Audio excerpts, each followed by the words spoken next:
أعوذ بالله من الشيطان الرجيم.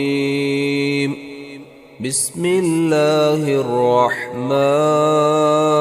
الرحيم.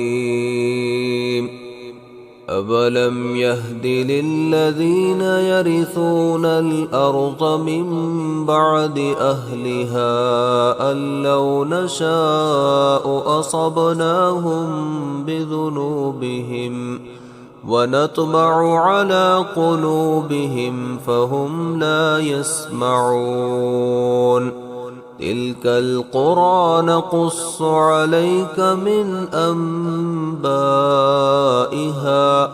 ولقد جاءتهم رسلهم بالبينات فما كانوا ليؤمنوا بما كذبوا من قبل كذلك يطبع الله على قلوب الكافرين.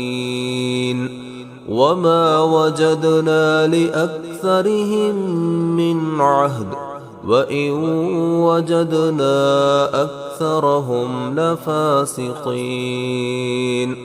ثم بعثنا من بعدهم موسى بآياتنا إلى فرعون وملئه فظلموا بها فانظر كيف كان عاقبة المفسدين.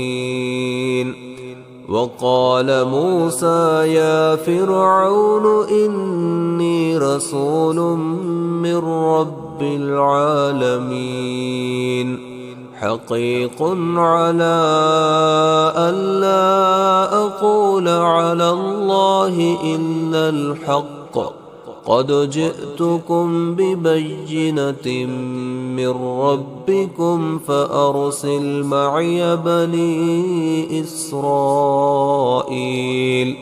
قال إن كنت جئت بآية فأت بها إن كنت من الصادقين. فألقى عصاه فإذا هي ثعبان مبين ونزع يده فإذا هي بيضاء للناظرين.